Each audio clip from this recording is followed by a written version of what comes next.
Is a rescue therapy right for your loved one's seizure treatment? Only you, your loved one, and their healthcare team can decide. And remember, this is not a one-time conversation. If a rescue therapy is not the right treatment right now, it might be later. If seizures are not controlled, it's a good idea for you and the healthcare team to first take another look at the daily treatment plan. A change in medication or new treatments may be needed. When you are taking another look, revisit the question about rescue therapies. If your loved one has a rescue therapy now, is it being used in the best way?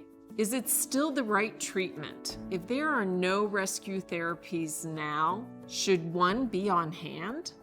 Let's take a quick look at rescue therapy options. The first FDA-approved rescue therapy was diazepam rectal gel, called Diastat. There are also FDA-approved rescue therapies given as a spray in the nose. They are midazolam, nasal spray, or Nasolam, and diazepam nasal spray, or Valtoco. Diazepam rectal gel and diazepam nasal spray contain the same medicine, but they are given in different ways. Other forms of rescue therapy are being developed. Your healthcare provider may also talk about other medications that can be used once in a while. These have not been approved by the FDA as rescue therapies. These medications are usually put under the tongue, on the tongue, or between the cheek, and gummed to dissolve. Rescue therapies do not replace daily seizure medications. Do not give extra doses of your medication and think they will work as a rescue therapy. It won't. A rescue therapy is designed to interrupt a seizure or group of seizures. It does not take the place of emergency care. Rescue therapies may lessen the risk or chance that your loved one will need to go to an emergency room, be hospitalized, get injured, or have some other serious problem from seizures. Rescue therapies are designed to be used by anyone who has been taught how to use them. You, a family member, or another caregiver can give rescue therapies. Rescue therapies do not have to be given by a nurse or another type of medical professional. That's an important difference. It's a matter of education because people are really scared to take that kind of responsibility, but once they understand what's happening and how they can help, they feel a lot better about it. You'll see in the literature, after 5 minutes of having a seizure, give them the rescue med. That's actually not the case. It's different from one person to the next. I think everybody's epilepsy is completely different, and I really wish other people would understand the different types of epilepsy and understand it's not the same. Everybody has their own different symptoms of it. So it could be like my son having non-convulsive status for hours, or it could be cluster seizures, or it could be that 2 minutes is a crisis for your family, or you just know, like you get to know your loved one so well that I think we are heading into a place where we're going to need to be providing a rescue. Here are some key questions to talk about with your healthcare team when considering a rescue therapy.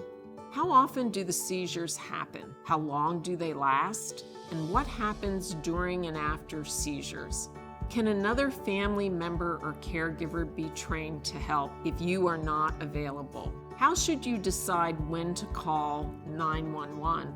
Keep a record of when your seizures occur in any way that's best for you. Write it down or use a digital diary. Share this information, especially changes in seizures, with your healthcare team. This is how your healthcare team will know if you need different medications or treatments. Now, your seizure history is important in deciding if a rescue therapy is right for you. You should consider a rescue therapy if you've used a rescue therapy in the past, you've visited an emergency room or been hospitalized for seizures, if your seizures have lasted more than 5 minutes, or if you've had safety concerns or been injured during or after a seizure, and of course, if you're still having frequent seizures. The reality of being a caregiver is you can't do it all. Ask your loved one's healthcare team and others for help.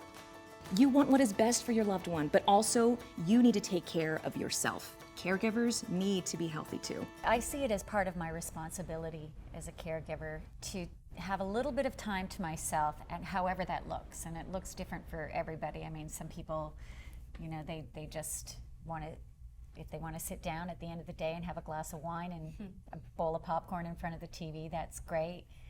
I do that too. I do my art and shopping. I play softball. I would tell them to find a caregiver community to be a part of, because you can't do this alone, and other caregivers can sometimes be your best resource. Talking about seizures, seizure action plans, and rescue therapies is a basic part of learning about your loved one's epilepsy and how to manage their seizures. You should feel comfortable to start the conversation with your healthcare team at any time. If your loved one has been recently diagnosed with epilepsy, you may have many questions. Ask them. Get clear answers to your questions. Make sure you understand when seizures are most likely to happen and what to tell others about seizures. If your loved one has had seizures for a while, you may have different questions, especially if seizures have changed from when they first got diagnosed, or if there's been any other changes in one's health or daily life. Make sure your healthcare team is aware of any changes that may impact seizures. So to me, what I hear you all saying is seizure action plans, rescue therapy should be a conversation everybody has. Yes. Absolutely. Right. There's a lot of things to cover in an appointment, so we're not going to remember, even the seizure action plans, frankly, it's not something that somebody's going to sit us down and say, okay, we need to talk about a seizure action plan and we need to talk about rescue therapies. That's really something that is kind of through the buzz in a community that we bring it to our appointments. Yeah. Write down a list of your questions before you go to your appointment. Make sure you get them answered. It may take more than one visit to get all your questions answered. Make sure you have those follow-up visits lined up before you leave the office.